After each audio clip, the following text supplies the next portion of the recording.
Hello guys, कैसे हैं आप सब। उम्मीद करती हूँ आप सब बहुत अच्छे होंगे। Welcome back to Deepa Bhati blog. तो गाइस, सुबह का सारा काम ख़त्म कर दिया था।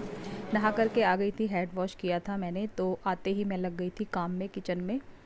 काम तो घर का सारा हो चुका था, लेकिन बेटे को जाना था और बेटे के लिए मुझे बनानी थी मैक्रोनी। तो आज वो थोड़ा सा देर से जाएगा।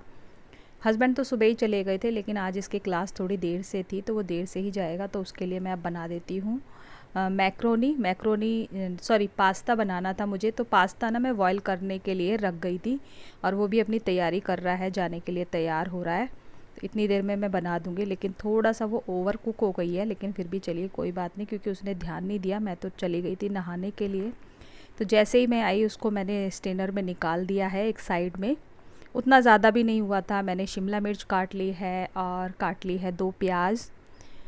तो प्याज को थोड़ा रफली काट लिया था, मोटा मोटा काटा था, बारीक नहीं काटा है। तेल में मैंने गरम होने के बाद तेल को डाल दिया है प्याज, और उसको फ्राई कर लिया है। उसके बाद मैंने ये जो शिमला मिर्च काटी थी ना, ये थी तो ग्रीन वाली, लेकिन रखे रखे हुए ना रेड सी हो गई थी। हाफ़ रेड और हाफ़ ग्रीन थी ये।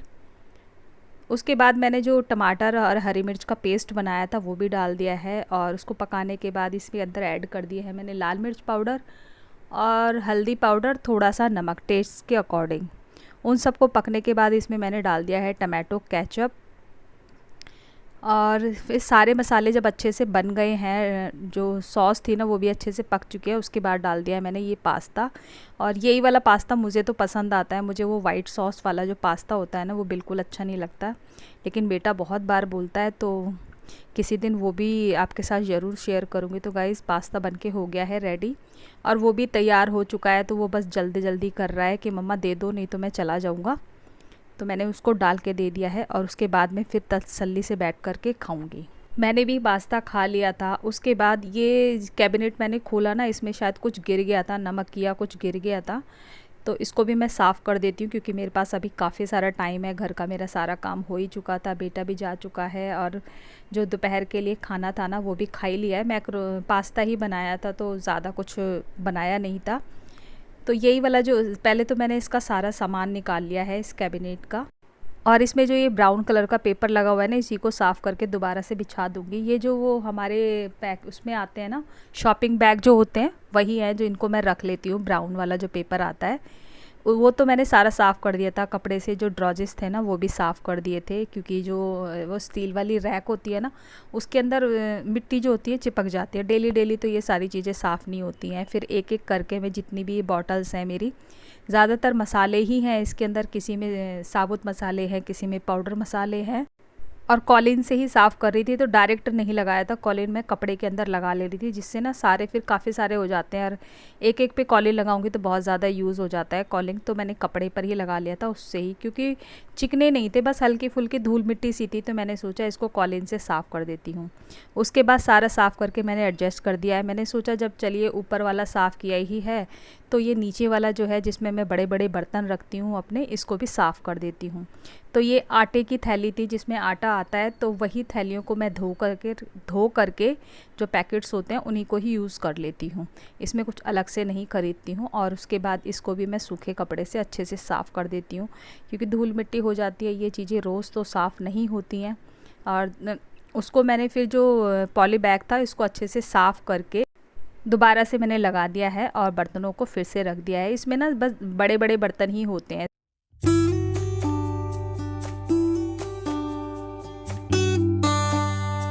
क्लीनिंग करने के लिए कॉलिन तो निकल ही गया था, तो मैंने सोचा लगे हाथ इसको भी साफ़ कर देती हूँ। ये जो मैंने एयर फ्रायर है ना, यहाँ पर ही रख लिया है इसको, क्योंकि ऊपर से ना ये बार बार उतारना पड़ता है। यहाँ पर पहले मैंने एक ग्रीन प्लांट रखा हुआ था, लेकिन अब इसको मैंने यहाँ पर रख लिया है। ग्रीन वाला जो प्लांट है ना वो बाहर रख दिया है। सारा काम ख़त्म करने के बाद बारी आ गई है बालों को झाड़ने की, क्योंकि बहुत देर हो गया था बालों को लपेटे लपेटे।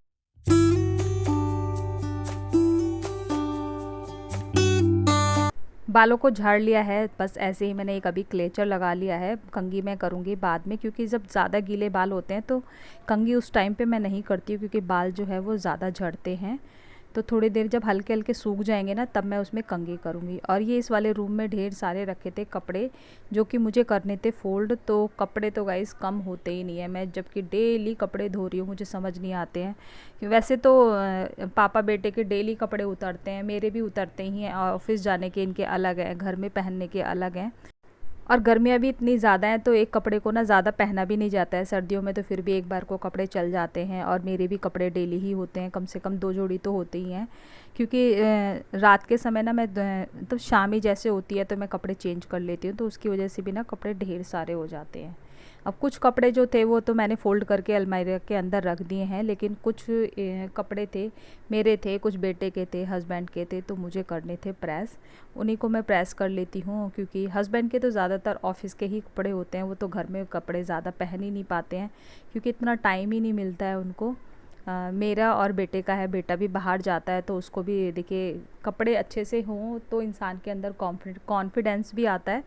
तो मैं भी अब साथ साथ में ना अपने कपड़े भी प्रेस कर लेती हूँ इन्हीं के साथ में। जब इनके करती हूँ तो अच्छा सा लगता है, प्रेस करे हुए कपड़े अगर आप पहनो तो एक अलग कॉन्फिडेंस आता है अपने अंदर।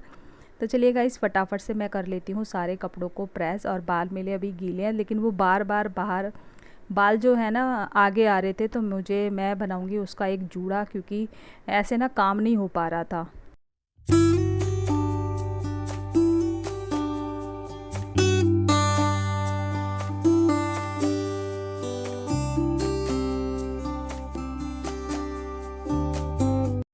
और अभी तो मैं घर में ही सारे कपड़ों को प्रेस कर लेती हूँ। मुझे जब लगेगा कि मैं प्रेस नहीं कर पा रही हूँ तो मैं कर दूँगी, क्योंकि वहाँ से जब कपड़े प्रेस होके आते हैं वो इकट्ठे हो जाते हैं, उसमें सलवटें आ जाती हैं। तो मैं थोड़े थोड़े कपड़े जो है वो प्रेस करके रख लेती हूँ, क्योंकि प्रेस वालों के पास तो फिर इकट्ठे ही देने पड़ते हैं, तो मैं वहाँ ना दे करके घर में ही कर लेती हूँ।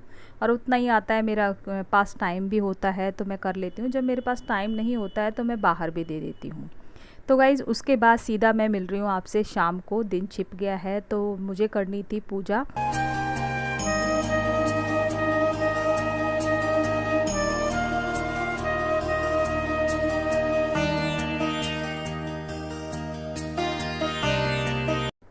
पूजा तो मैंने कर ली है, और मैं एक धूपबत्ती लेकर आ गई थी जो कि बाहर लगा देती हूँ। और इसकी खुशबू जो ये ना सूखी वाली धूपबत्ती थी, और इतनी अच्छी खुशबू है।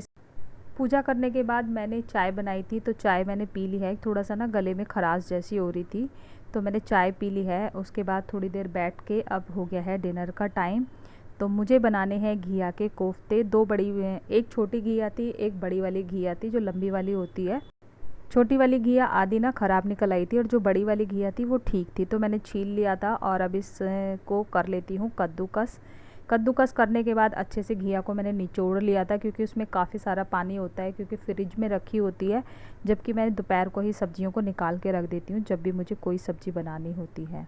तो उसके बाद मैंने इसमें डाले हैं 4 से 5 चम्मच डाले हैं बेसन, कश्मीरी मिर्च पाउडर, हल्दी पाउडर, अजवाइन, कसूरी मेथी। ये है अजवाइन को थोड़ा सा क्रश कर लिया है हाथ से ही।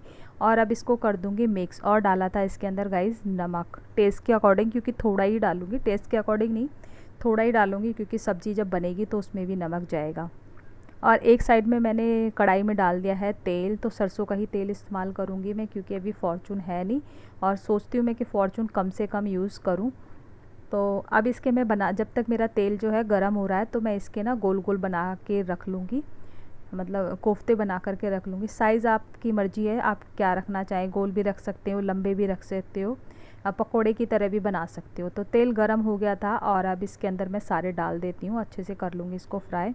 तेल भी गर्म हो गया है, तो तेल को ना अच्छे से गर्म करना होता है, क्योंकि सरसों का तेल है, इसमें ना धांस आने लग जाती है फिर।